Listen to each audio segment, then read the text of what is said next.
നീ കുറച്ചു ദിവസം പൊള്ളാച്ചി പോയി നിൽക്ക്. ഒരു ടൂർ ഉണ്ടെന്നും പറഞ്ഞ് ഞാനും ഒപ്പം വരാം. നിന്റെ അണ്ണനാണെന്നും പറഞ്ഞ് നിന്നെ ഇവിടെ നിന്ന് പുറത്തിറക്കാൻ ഞാൻ ഒരാളെ ഏർപ്പാട് ചെയ്തിട്ടുണ്ട്. അവൻ വരും. നീ അവന്റെ ഒപ്പം ഇറങ്ങി തന്നാ മതി. പുറകിൽ ഞാനും ഉണ്ടാവും. ഭയപ്പെടാനൊന്നുമില്ല. അവനാള് കുഴപ്പക്കാരനല്ല. നിന്റെ അച്ഛനെങ്ങാനും നമ്മളെ തിരക്കി ഇവിടെ വരുന്നതിലും നല്ലത് ഒന്ന് അവിടം വരെ പോകുന്നതല്ലേ.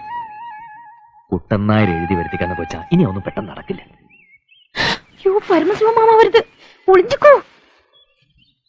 കുഞ്ഞകത്തു വല്ല പണിയെടുത്തോളൂ.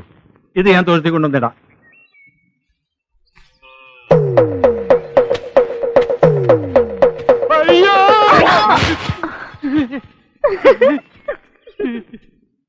ആരുമില്ലാത്ത നേരത്താ നിന്റെ അണ്ണം വന്നത്. വിശേഷങ്ങൾ ചോദിക്കാൻ നിന്നപ്പോഴാ മിണ്ടാനും കേൾക്കാനും കഴിയാത്ത ആളാണെന്ന് അറിഞ്ഞത്. നീ ആണെങ്കിൽ അത് എന്നോടിട്ട് പറഞ്ഞതുമില്ല. പെട്ടെന്ന് പോണോന്ന് പറഞ്ഞു. ഇപ്പഴേതാ പൊള്ളാച്ചിക്ക് ബസ്? നീ എപ്പോഴാ വരിക? ഞാൻ പോനാ അമ്മാക്ക് കഷ്ടമാ ഇരിക്കൂല്ലേ?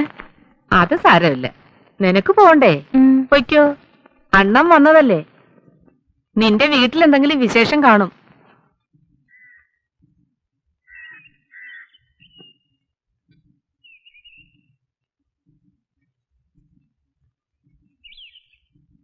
ഇത് വെച്ചോളൂ, ഒരു വഴിക്ക് ഇറങ്ങുന്നതല്ലേ. നിന്റെ അണ്ണന് തമിഴും മലയാളവും എല്ലാം ഒരേ ശബ്ദ.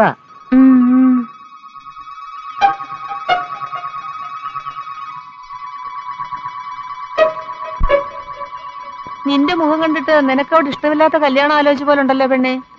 ധൈര്യമായിട്ട് പോയിട്ട് വാ.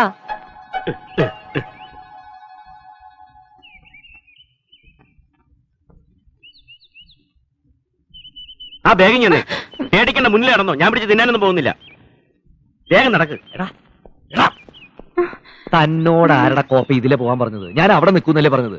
നിങ്ങൾ വരാൻ പറഞ്ഞ ഇടവഴിയിൽ പരിചയമുള്ള 1-2 ആളെ കണ്ടു. ഇനിയിപ്പേ ഈ സഹോദര ബന്ധം ഇതോടെ മറന്നേക്കണം. രഹസ്യമാണെന്നും വിചാരിക്കണ്ട, പരസ്യം തന്നെ. താനിത് ആരോടെങ്കിലും പറഞ്ഞാലും വലിയ പ്രശ്നമില്ല. പോ. ശരി. അണ്ണൻ എപ്പടി? പാത്താ കാലം മാതിരി ഇരിക്കും. സാരമില്ല, സമാധാനപരമായ കുടുംബജീവിതത്തിലേ ഇതൊക്കെ പറഞ്ഞിട്ടുള്ളതാ. ഇനിയിപ്പോ എങ്ങോട്ടാ? നേരെ പൊള്ളാച്ചിക്കോ അതോ പോലീസ് സ്റ്റേഷനിലേക്കോ? അച്ഛൻ ഇത്ര വേഗം നമ്മളെ ഈ പൊള്ളാച്ചി കൊണ്ടിടുമെന്ന് ഞാൻ കരുതിയില്ല. ദൈവാനുഗ്രഹം എന്നൊക്കെ പറയുന്ന ഇതാ. നാം എപ്പോ വെളിയിൽ പോവാം? ഇനി ആർക്ക് വെളിയിൽ പോണം? നാളെ രാവിലെ അച്ഛന് ഈ ചാമ്പൽപ്പര തുറക്കും. അതുവരെ ഇവിടെ വിയർപ്പ് തുള്ളികൾ ഒഴുക്കി നഷ്ടപ്പെട്ടു പോയ ശാന്തി മുഹൂർത്തം നമ്മൾ വീണ്ടെടുക്കും. ഒന്നും മനസ്സിലാകുന്നില്ല അല്ലേ? എന്നാ മനസ്സിലാകുന്ന ഭാഷയില് ഞാൻ ഇത്തിരി ആംഗ്യം കാണിക്കാം. അണ്ണൻ വന്ന് കൊണ്ടുപോയെന്നാ പറഞ്ഞത്. പറമ്പി കിളയ്ക്കാതെ ഇതിനകത്തിരുന്നെങ്കിൽ ആ അണ്ണനെ ഒന്ന് പരിചയപ്പെടായിരുന്നു. ഇനി കുറച്ചു കാലം ഈ കൃഷി ഒന്ന് നിർത്തണം. അമ്മാവൻ എന്താ ഉറങ്ങിയില്ലേ? അനന്തരവനും ഉറക്കം വരുന്നില്ല അല്ലേ? ഗോപികൃഷ്ണനും ഉറങ്ങിയിട്ടില്ല.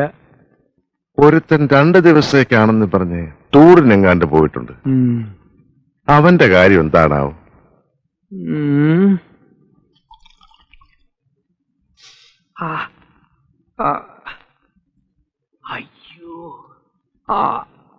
கவுண்டர் ஐயாவுக்கு இப்ப வலி எப்படி இருக்கீங்க?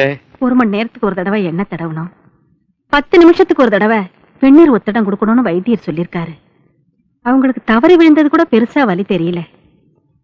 நம்ம பொண்ணு பவளத்தை பார்க்க முடியலையேங்கிற மனவலிதான் அதிகமா இருக்கு. അങ്ങനെ നോക്കുമ്പോ ഈ വീഴ്ച ഒരു അനുഗ്രഹമാണെന്ന് കരുതിയാ മതി. പോവാന് നന്നായി. நாயரே, என்னையா சொல்ற? பொண்ணும் மாப்பிள்ளையும் எப்பவும் டூர்ல இருக்கிறதாக பவளம் லெட்டர் எழுதியிருக்கு. அவங்க ஊர்ல இல்லாத டைம்ல நீங்க அங்க போனா நல்லா இருக்கான்னு சொன்னேன். அதுவும் சரிதான் ஐயா. கருப்பையா ஐயா, நீதான் அந்த ஊர் பக்கம்லாம் போறிய. அம்மா கிட்ட அட்ரஸ் வாங்கிட்டு போய் நம்ம பவளத்தையும் மாப்பிளையும் ஒரு பார்வை பார்த்துட்டு வா. சரிங்க. ஏங்க, நம்ம தோட்டத்து மாம்பழம்னா பவளத்துக்கு ரொம்ப பிடிக்கும். ஒரு கூட அனுப்பட்டுமா? ஒரு கூட என்னடி, 4 கூட கொடுத்து அனுப்பு. கருப்பையா, பாப்பா கிட்ட சொல்லு அப்பாவும் அம்மாவும் கூடிய சீக்கிரம் வந்து பாக்குறோன்னு. என்ன? சரிங்க. இந்த புது அவதாரம் யாரு? கருப்பையா யாரு? அவரு நம்ம லாரி மாமா. ലോറി മാമനോ? അയാളാണോ ഈ ലോറി കണ്ടുപിടിച്ചത്? ஐயோ அது இல்ல, லாரி மாமா நம்ம சொந்தக்காரரு. அவர்தான் எங்க லாரியை ஓட்டிக்கிட்டு இருக்காரு. அப்பா என்ன பறஞ்சாலும் அங்கனையே செய்யும். ആ മാമനെ ഇങ്ങോട്ട് വരുത്താതിരിക്കാൻ എന്താ മോളെ ഒരു പണി? மாமா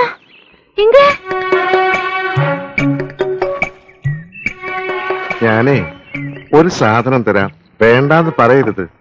സ്നേഹിക്കേണ്ടത് എങ്ങനെയാന്ന് എനിക്ക് അറിഞ്ഞൂടാ. സ്നേഹം തോന്നുമ്പോഴേ എനിക്ക് പനി വരുമാനായി വിറയ്ക്കുന്നത്. എനിക്ക് വലിപ്പച്ചെറുപ്പമില്ല, സ്നേഹം തോന്നിയ ഒട്ടുമില്ല. എന്നാ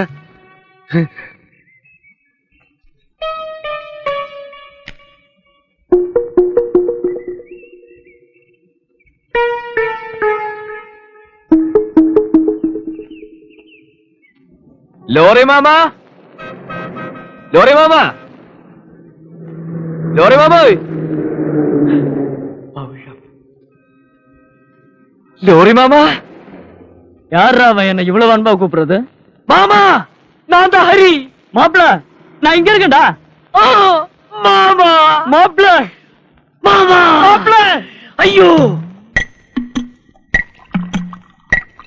ലോറി മാമന് ഫുൾ ടാങ്ക് ആവാൻ ഇനി എത്ര കൂടി വേണം? லாரி பாம்பே போகணும், ഓ, அதனால இது போதும். കട്ട പോകാൻ அப்ப பவளம் வீட்டுல இல்ல. ഇല്ല.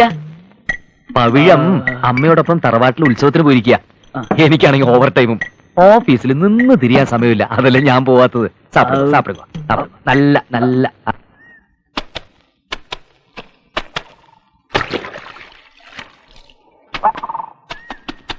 പവിഴം, നിന്റെ ലോറി മാമനെ കണ്ടു. വയറ് നിറച്ച് ചാരായം മേടിച്ചു കൊടുത്ത് ഞാൻ അയാളെ ബോംബെക്ക് അയച്ചു. ലോഡ് ബോംബെക്കായിരുന്നു. ദൈവം നമ്മുടെ കൂടെയാ. എന്റെ ട്രാൻസ്ഫർ ശരിയാവുന്നവരെ നമ്മുടെ സത്യം ആരും അറിയാൻ പോകുന്നില്ല. കുടിച്ച സാരായം വയറ്റിൽ വന്ന ഉടനെ ലോറി മാമ ബമ്പായിക്കൊണ്ടും പോകലേ, നേരെ ഇങ്ങോട്ട് താൻ വന്നു. ഇങ്ങോട്ടോ? ആ, അവരിങ്ങ വந்தாரு. എന്നെയും കണ്ടാரு, അതുக்கு മുന്നേ ഉங்க അമ്മാவையும் കണ്ടാரு. மாமா அம்மையோட ஒன்னும் பறஞ்சிല്ല. என் கையை பிடிச்சாரு, கொஞ்ச நேரம் கரைஞ்சாரு, அப்புறம் போயிட்டாரு.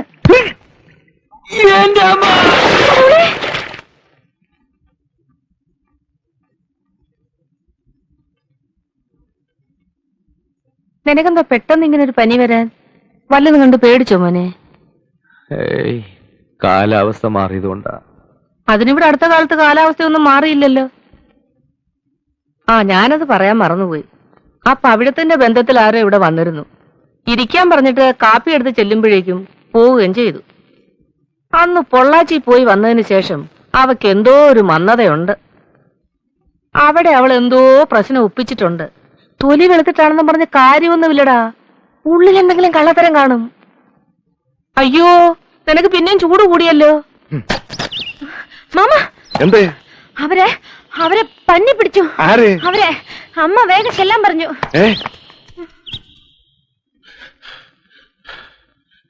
എന്താ? ഹരിക്ക് നല്ല പനി. ഇവനെ പന്നി പിടിച്ചെന്നല്ലേ പവിഴം എന്ന് പറഞ്ഞത്. ഇടയ്ക്കിടയ്ക്ക് ഒരു പനി വരുന്നത് നല്ലതാ. ഇതൊരു സാധാരണ പനിയല്ലേ, സാരമില്ല. എന്താ ഇപ്പൊ ഇങ്ങനെ ഒരു പനി വരാൻ? പനി വരാൻ എന്തെങ്കിലും കാരണം വേണോ പെങ്ങളെ? ഒന്ന് നന്നായിട്ട് പേടിച്ചാ പോരെ.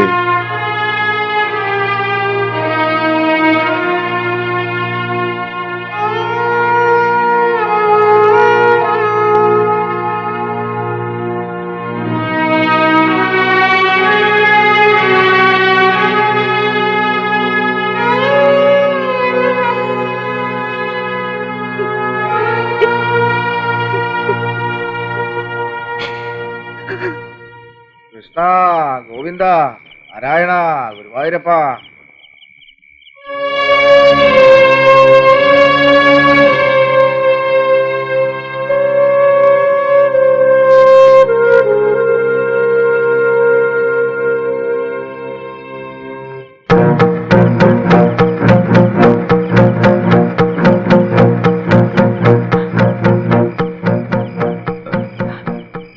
അച്ഛാ,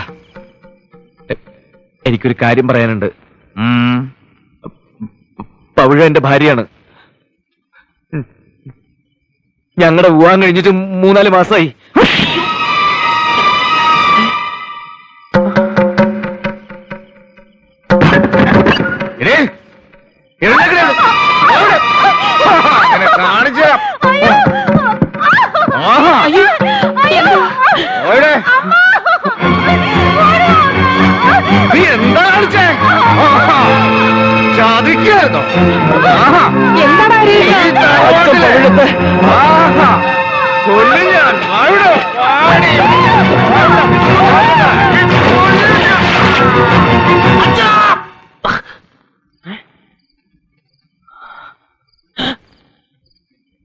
എന്താടാ നിന്റെ വിളി കേട്ടാ ഞാൻ വന്നത്.